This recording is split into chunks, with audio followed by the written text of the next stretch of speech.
Yo, what is up, ladies and gentlemen? Welcome back to our YouTube channel, Gentle One TV. So for today's video, another update naman tayo about Jomcar or kay Carla Minano. So this video is from Bungal Talks. It has a title of Kalinga Prab ipinatawag ng teacher ni Carla. Carla 99% performance level.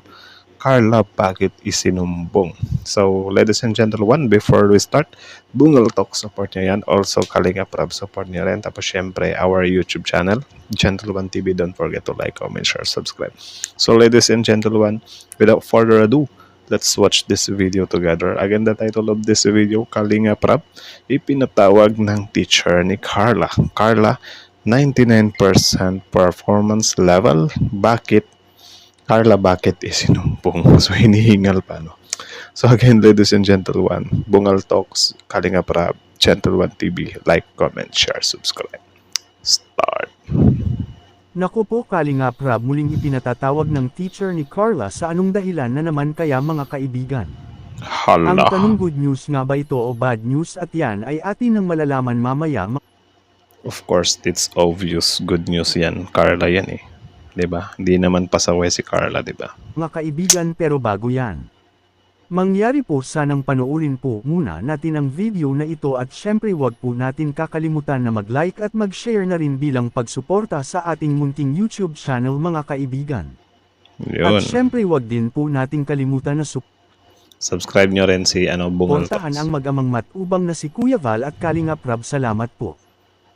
Of course, the father and son of Kalingap. Don't forget to subscribe then too. Okay? Isang Continue. mapagpalang araw po sa lahat mga kaibigan at muli ay nagbabalik ang inyong lingkod Bungal Talks na magbibigay ng update para po kay Carla. At syempre So, yun, kung bago Bungal ka pa Talks. lang sa ating munting YouTube channel ay huwag mahihiyang mag-subscribe para updated pa po kayo sa mga susunod pa nating video kaugnay kay Carla. So, ayan, wag daw kayong mahihiyang mag-subscribe, men. Subscribe na kayo. So, Mangyari po, sanang tapusin po natin ang video na ito bago po tayo magbigay ng sarili nating komento kaugnay po dito mga kaibigan. Salamat po. Alam Okay. naman po natin mga kaibigan, lalo na sa mga supporters ni Carla, na medyo naging mahirap po talaga kay Carla ngayon na hatiin ang kanyang schedule. Pero ang maganda lang dito kay Carla, sa lahat ng mga activities niya sa paaralan at Multitask. maging sa Kalingap ay nagagampanan niya ng maayos. Diba? Ganun ka-amazing si Carla, men. Multitask. Diba? Or kaya niyang mag-multitask. Ganun dapat kapag may pangarap ka, mapangarap ka na tao. Diba? Wag ka magreklamo sa diba? Kasi kung tutuusin si Carla, pwede na siyang di mag-aral kasi kaya na siyang buhayin sa vlog eh. Pero yun nga, hindi niya kino-close yung possibility niya na what if hindi yan habang buhay. Diba? Dapat ganun yung instinct.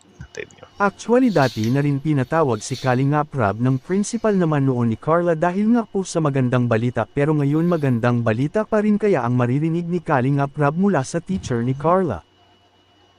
Well, para sa akin, magandang balita pa rin. Kasi yun nga, paulit-ulit, si Carla na yan eh. Diba? Alam po natin lahat na honor student noon si Carla at maganda po talaga ang naging performance ni Carla noon kung saan naging presidente pa nga at leader si Carla sa kanilang batch mga kaibigan. Grabe, amazing. Naging presidente pa. Ako never talaga ako na-nominate sa tawag dyan. Never ako na-nominate sa mga ganyan-ganyan sa school, men. Pero sa pangalawang pagkakataon na ito kung bakit muling ipinatawag si Kalingap Rab ng teacher ni Carla ay dahil nga sa balitang ito. Ang good news po kasi ay naging consistent si Carla sa pagiging top-notcher sa kanilang klase ngayong second semester, which is magandang balita nga po ito para kay Kalingap Rab mga kaibigan. Grabe, Congrats, Carla. Though hindi na siya nakakagulat kasi yun nga, alam naman na natin na magtatap talaga siya, kasi sobrang sipag niya talaga mag-aaral, men. Kaya niyang pagsabayin.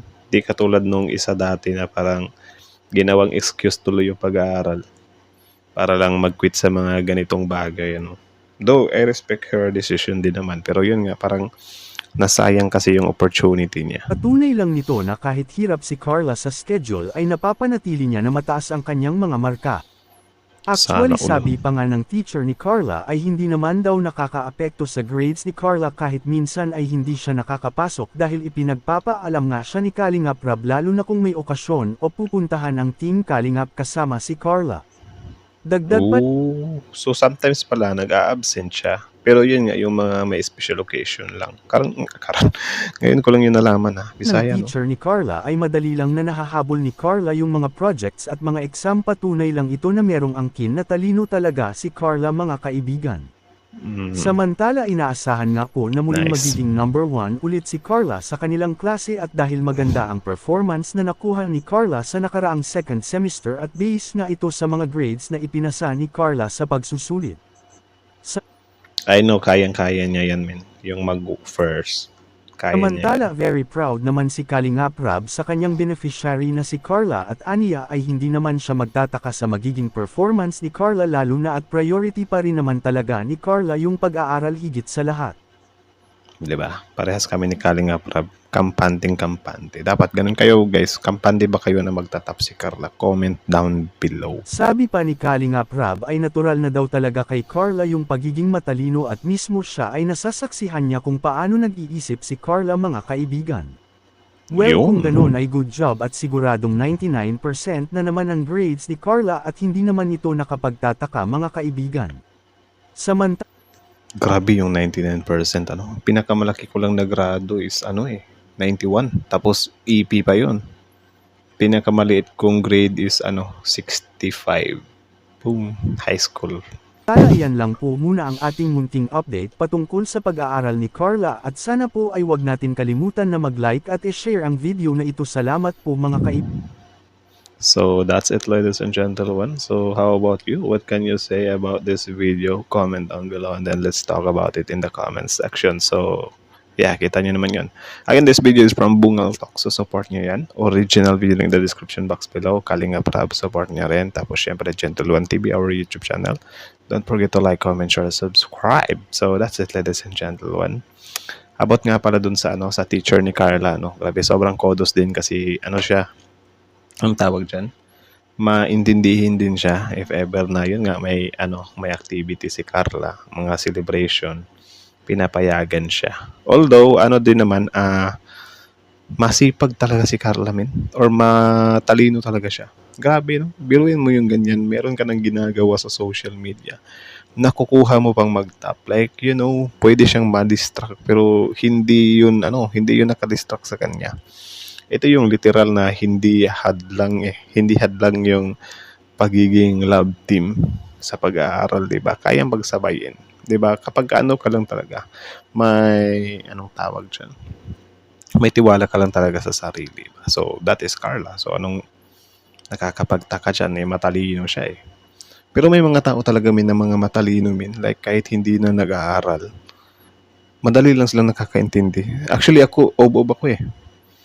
Diba? Pero sa pagkakaalam ko sa pagiging ob ko is parang delay ako ng 1 grade. Like for example, yung grade 3 ako, saka ko lang maiintindihan yung mga lessons ko sa grade 3 kapag nasa grade 4 na ako.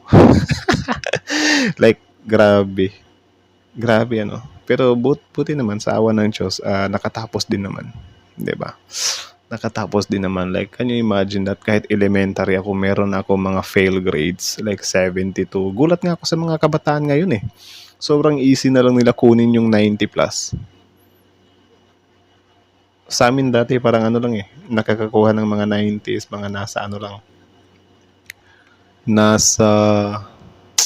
yung mga lang talaga, first to 10th, something like that. Pero ngayon, grabe yung tatalino ng mga bata ngayon. Or ewan ko, sadyang nagiging generous lang siguro talaga yung mga teacher na magbigay ng grades. I don't know. So that's it, ladies and gentlemen. How about you? What can you say about this video? Comment down below and then let's talk about it in the comment section. So again, that's it. Bungal Talk, support nyo yan. Yan nga, original video link in the description box below. Kalinga Prab, syempre, support nyo rin. Kuya Bal Santos Matubang, Ate Edna Vlogs. That's it. Thank you so much for watching, ladies and gentlemen. Gentle One TV is out.